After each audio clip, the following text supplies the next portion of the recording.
Dear students, जावा के lecture में आज मैं आप लोगों को मल्टी थ्रेडेड प्रोग्रामिंग के बारे में बताने वाला हूँ। ठीक है, क्योंकि जावा क्या है, जावा एक पावरफुल लैंग्वेज है। क्यों पावरफुल लैंग्वेज है? कि इसलिए कि इसके बहुत सारे कैरेक्टरिस्टिक्स है, बहुत सारे फीचर्स है। तो मल्टी थ्रेडिंग प्रोग्रामिंग भी उसी में का एक फीचर्स है, जिसकी वजह से जावा जो है पावरफुल लैंग्वेज हुआ। मल्टी थ्रेडेड प्रोग्रामिंग लैंग्वेज जो है ये क्या है, इसकी कंसेप्ट क्या होगी, ठीक है, और कैसे इसको हम प्रोग्रामिंग में कैसे क्रिएट करेंगे, दैट मीन्स थ्रेड कैसे क्रिएट करेंगे और थ्रेड को एक्सटेंड कैसे करेंगे, और फिर उसके एग्जांपल्स देखेंगे। ठीक है, तो जो मल्टी थ्रेडेड जो प्रोग्रामिंग होगा, दैट मीन्स जो हमारे प्रोग्राम में बहुत सारे थ्रेड जो है वो कंकरेंट जो प्रोग्राम रन करेंगे, ठीक है, साइमल्टेनियसली रन करेंगे, एक साथ पैरेलल रन करेंगे, जिसकी वजह से क्या होगा, जो हमारा जो प्रोग्राम होगा जो काफ़ी जो है अट्रैक्टिव होगा, इफेक्टिव होगा, और इसी वजह से जावा को जो है हम लोग पावरफुल लैंग्वेज कहते हैं। और ये बहुत पॉपुलर है ड्यू टू इट्स मल्टी जो फीचर्स है या फिर कैरेक्टरिस्टिक्स है, जिसकी वजह से ये पावरफुल कहलाता है। ठीक है, चलिए देखते हैं इसकी कंसेप्ट डेफिनेशन देखते हैं वन बाय वन करके। तो सबसे पहले जो है इसकी डेफिनेशन देखते हैं। Multi-threading is a conceptual programming paradigm where a program, that means process, is divided into two or more subprograms which can be implemented at the same time in parallel, right? एक process होगा जिसको भी process को भी divide किया जाएगा एक से ज्यादा सब प्रोसेस से, राइट? और वो जो है वो एक साथ ही काम करेगा, एक साथ रन करेगा, एक साथ एग्जीक्यूट करेगा, दैट मीन्स पैरेलल। ठीक है, दूसरा क्या है, a thread is a simple. Thread का डेफिनेशन देखिए यहाँ से, थ्रेड का डेफिनेशन जो है, a thread is a similar to a program that has a single flow of control। Single thread की अगर बात करेंगे तो एक क्या होगा, प्रोग्राम की तरह ही होता है, जिसका सिर्फ फ्लो जो होगा, फ्लो ऑफ कंट्रोल सिंगल होगा, राइट? अच्छा, मल्टी थ्रेडेड क्या होगा, क्योंकि ये थ्रेड का डेफिनेशन था। अब यहाँ देखते हैं, a program that contains multiple flows of control, यानी एक प्रोग्राम में या प्रोसेस में बहुत सारे जो है कंट्रोल होंगे, उसको क्या कहेंगे हम लोग, मल्टी थ्रेडेड प्रोग्राम। ठीक है, तो शॉर्ट में डेफिनेशन है, a program that contains multiple flows of control is known as multi threaded program. So these are some definitions of multi threaded programming. ठीक है, अब इसको हम देखते हैं, डायग्राम से समझते हैं क्या है ये। सबसे पहले देखिए, हमने एक डायग्राम आपके सामने बनाया है, ये जो है क्लास हमने बनाया, क्लास टेस्ट, और फिर यहाँ हमने कुछ कोडिंग किया। ठीक है, इस कोडिंग को हम लोग कह सकते हैं, इस प्रोग्राम को कह सकते हैं सिंगल थ्रेडेड प्रोग्राम, क्योंकि यहाँ से बिगनिंग हो रही है, यहाँ पे एंड हो जा रही है, ये बॉडी है, राइट? अब तक जो हम लोग प्रोग्रामिंग करते आ रहे थे वो इसी टाइप से था।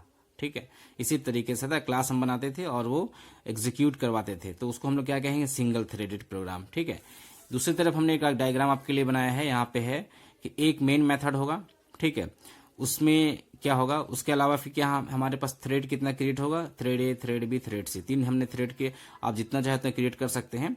अभी इसको हम प्रोग्राम में दिखाएंगे कैसे क्रिएट किया जाता है, राइट? तो मेन प्रोग्राम यहाँ पे जो होगा उसमें क्या होगा, उससे सारे जो थ्रेड अटैच होंगे, ठीक है ना, और ये पैरेलल जो है ये एग्जीक्यूट करेगा, और हर थ्रेड जो थ्रेड ए, थ्रेड बी, ये स्विचिंग करेगा आपस में, कभी थ्रेड ए एग्जीक्यूट होगा, कभी थ्रेड बी।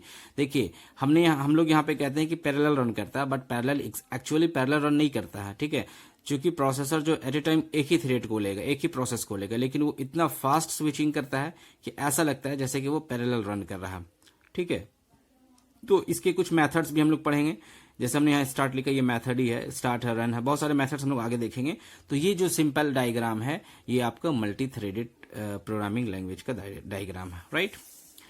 ओके, अब देख, ये जो है मल्टी थ्रेडेड प्रोग्राम का डायग्राम है। अब आगे देखते हैं जो नेक्स्ट टॉपिक हमारा, क्रिएटिंग थ्रेड। थ्रेड को क्रिएट कैसे करेंगे, देखिए, ये जो रन मेथड है यही हमारा थ्रेड को क्रिएट करेगा। ये रन मेथड जो है थ्रेड को क्रिएट करेगा। जैसे हम लिखेंगे पब्लिक वॉइड रन, अब यहाँ पे कुछ कोडिंग, अभी एग्जांपल जो हम लिखेंगे प्रोग्राम, उसमें सारे कोडिंग वहां पे लिखा हुआ है, उसमें हम लोग देखेंगे। ठीक है, लिखेंगे पब्लिक वॉइड रन और इसके अंदर कुछ कोडिंग है। ठीक है, जब ये थ्रेड ये जो रन मेथड के थ्रू थ्रेड क्रिएट करेंगे, तो उसी क्लास का हम क्या करेंगे, फिर ऑब्जेक्ट क्रिएट करेंगे, राइट? और उस ऑब्जेक्ट के थ्रू हम क्या करेंगे, उस रन मेथड को एग्जीक्यूट करेंगे, किस मेथड से, स्टार्ट मेथड से एग्जीक्यूट करेंगे। बहुत आसान है, बहुत ईजी है, आप अभी एग्जाम्पल में समझ जाइएगा कैसे क्रिएट करेंगे। उसके बाद देखते हैं हम आगे में क्या है, क्रिएटिंग थ्रेड के बाद क्या होगी हमारे पास, क्रिएटिंग थ्रेड के बाद देखते हैं कि हम एक्सटेंडिंग द थ्रेड क्लास कैसे करेंगे, राइट? यानी कि हम क्लास को जब क्लास यहाँ क्रिएट करेंगे थ्रेड क्लास के लिए, ठीक है, और उसको एक्सटेंड कहाँ से करेंगे, थ्रेड से, क्योंकि थ्रेड क्या है, क्लास है, ये क्या है, क्लास है। तो इसमें जो भी प्रॉपर्टीज है उसमें किसमें, इस क्लास में आ गई जो हम क्रिएट कर रहे हैं, और यहाँ पे जो कोडिंग होगी उसके बाद सारे जो भी मेथड्स होंगे ये सारा यहाँ पे यूज किया जाएगा, राइट। उसके बाद ये सब यहाँ लिखने के बाद क्या करेंगे हम, इंप्लीमेंटिंग द रन मेथड, वही है रन मेथड, यहाँ से इस क्लास के अंदर रन मेथड लिखेंगे, ठीक है। रन मेथड लिखने के बाद उसमें जो भी कोडिंग करना है हमको प्रोग्रामिंग में, उस कोडिंग को करेंगे, और उसके बाद फिर इसी क्लास का ऑब्जेक्ट क्रिएट करेंगे, और फिर इस रन मेथड को कॉल करेंगे, किस मेथड से, स्टार्ट मेथड के थ्रू हम यहाँ पे कॉल करेंगे, राइट। चलिए, तो ये था बेसिक डेफिनेशन था, और क्रिएट कैसे करते हैं थ्रेड को, और एक्सटेंड कैसे करते हैं। जावा जो पॉपुलर लैंग्वेज है उसकी सबसे बड़ी खास वजह ये भी है कि इसमें मल्टी थ्रेडेड कंसेप्ट है, क्योंकि जब वेब ब्राउजिंग करते हैं, वेब सर्फिंग करते हैं, तब हम देखते हैं वहां पे जो वेबसाइट्स में जो एट ए टाइम बहुत सारे जो चीज जो है इवेंट्स अकर होते हैं, वो multi time that means parallel होते हैं, ठीक है ना, एक साथ बहुत सारे चीज अकर होते हैं, जिससे हमें लगता है कि ये पैरेलल काम कर रहे हैं। तो इसकी ये खासियत है जिसकी वजह से जावा जो है पॉपुलर लैंग्वेज है, राइट। चलिए, अब मैं आपको दिखाता हूं इसका जो पूरा कंप्लीट एग्जाम्पल वो मैं दिखाता हूं शुरू से, राइट। सबसे पहले देखिए यहाँ पे क्लास ए नाम से क्लास बनाए और एक्सटेंड के थ्रेड, ये जो थ्रेड क्या है, ये इनबिल्ट क्लास है, इसकी जो भी प्रॉपर्टीज इसमें आ गई, राइट। अब देखिए मैंने कहा था कि आप रन मेथड बनाएंगे, यहाँ आपने क्या बनाया, हमने रन मेथड। रन मेथड में हमने एक कोडिंग लिखा, फॉर लूप चला रहे हैं आई से लेकर 5 i++, क्या प्रिंट करेगा, थ्रेड क्लास ए। अब यहाँ रन नहीं करेगा, एक और क्लास बनाते हैं हम, थ्रेड क्लास बी बनाए, थ्रेड्स एक्सटेंड्स किए, थ्रेड एक्सटेंड एक कीवर्ड है, ये थ्रेड, तो यहाँ से भी वो सारी चीजें यहाँ गई। फिर यहाँ पे हम रन, जो कि ये थ्रेड क्रिएट हो रहा है, रन मेथड के थ्रू रन किए, सेम कोडिंग वहां पे यहाँ कर दी, जो वहां पे किया हमने कोडिंग वही कोडिंग हमने यहाँ पे किया, राइट। आप देखिए यहाँ पे for in i = 5, that means यहाँ पे क्या हो रहा है, ये वाला जो है, ये जो आउटपुट है ये 5 बार प्रिंट करेगा, उसी तरीके से ये आउटपुट 5 बार प्रिंट करेगा। लेकिन अगर सीरियली ये thread class A, thread class B, A thread class C, यानी कि ये वाला जो है 5 टाइम्स प्रिंट कर देगा, उसके बाद ये 5 टाइम्स प्रिंट करेगा, तो फिर यहाँ मल्टी थ्रेडेड कंसेप्ट नहीं होगा। मल्टी थ्रेडेड कंसेप्ट ये होगा कि थ्रेड ए भी प्रिंट करे, फिर थ्रेड बी भी प्रिंट करे, थ्रेड ए भी प्रिंट करे, फिर बी करे, ऐसे होगा, एक बार ये ऐसे करके पैरेलल काम करेगा, ठीक है। तो अब देखिए, आप ये दोनों क्लास बनाने के बाद, ये क्लास हमने बनाया क्लास ए, उसका हमने क्या बनाया, क्लास बी। अब दोनों क्लास को हम कैसे एग्जीक्यूट करेंगे, अब मेन क्लास हमारा बनेगा क्लास टेस्ट, ठीक है। यहाँ आप लिखते हैं पब्लिक स्टैटिक वर्ड में स्ट्रिंग args। अब देखिए, आपका पहला क्लास क्या था, ए था, उसका हमने ऑब्जेक्ट बनाया obj1, ये पहला क्या बना, ऑब्जेक्ट1, ऑब्जेक्ट बनाना आपको आता है। क्लास बी था, उसका हमने ऑब्जेक्ट2 बनाया, क्लास ये बन गया, ठीक है। अब obj1 से हमने क्या किया, स्टार्ट मेथड के थ्रू कॉल किया, तो जाहिर से अगर जैसे यहाँ स्टार्ट लिखेंगे तो एग्जीक्यूट कौन सा होगा, एग्जीक्यूट जो हमारा ये वाला हो जाएगा, रन मेथड, क्योंकि ये obj1 किसका है, ये obj1 जो क्लास ए का ऑब्जेक्ट है, बहुत सिंपल है। आप फिर से देखिए, इसका जो है हमने ऑब्जेक्ट बनाया इसी, चूंकि ये ऑब्जेक्ट इसी का बना, तो ये ऑब्जेक्ट जो है इसी क्लास का जो भी चीजें हैं मेथड वगैरह एक्सेस करेगा। तो obj.start मेथड से हमने जैसे स्टार्ट यहाँ पे किया, रन मेथड जो है ऑटोमेटिकली क्या होगा, एग्जीक्यूट होना शुरू हो जाएगा, ठीक है। फिर हमने यहाँ पे क्या लिखा, obj2.start, अब यहाँ पे क्या होगा, ये वाला एग्जीक्यूट शुरू होगा। लेकिन सब सवाल है आउटपुट कैसे आएगा, तो आउटपुट हमने यहाँ पे कुछ लिखा, आप देखिए आउटपुट आपका सिस्टम में कुछ भी आ सकता है, यही आएगा कि पैरेलल आएगा, ये भी आएगा वो भी।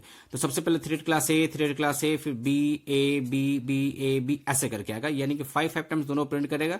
लेकिन ऐसा प्रिंट नहीं करेगा कि ए जो है पूरा कंप्लीट 5 टाइम्स करेगा उसके बाद भी, ऐसा नहीं करेगा, ए भी करेगा, बी भी करेगा, ए भी करेगा, बी भी करेगा। तो मैंने सिर्फ यहाँ पे 2 क्लास का एग्जाम्पल दिया, आप चाहो तो 2, 3, 4, 5, 6 जितना भी क्लास का एग्जाम्पल दे सकते हो, और यहां से ऑब्जेक्ट के थ्रू इस मेथड्स के थ्रू क्लास को कॉल ये रन मेथड को कॉल कर सकते हैं, ठीक है। तो हमने थ्रेड क्लास में यहाँ पे सिर्फ 2 मेथड देखे, एक रन और एक स्टार्ट। इसके अलावा और भी बहुत सारे मेथड्स हैं, जब हम अगला लेक्चर में आप लोगों को लाइफ साइकिल ऑफ थ्रेड बताएंगे तो वहां बहुत सारे मेथड्स देखेंगे, ठीक है। आप इसको पहले इंप्लीमेंट करने की कोशिश कीजिए, प्रोग्रामिंग कीजिए, ठीक है। इस लॉकडाउन पीरियड में आप ऐसा नहीं कि वीडियो देख के आप चुपचाप बैठ जाएं, आप इसको पढ़िए, मेहनत कीजिए, ठीक है। और बहुत इजी है, समझ में आ जाएगा, क्योंकि जावा एक बहुत ही पॉपुलर लैंग्वेज है, और जावा में अगर करियर बनाना है तो इस पे ज्यादा फोकस करना होगा आप लोग को, ठीक है।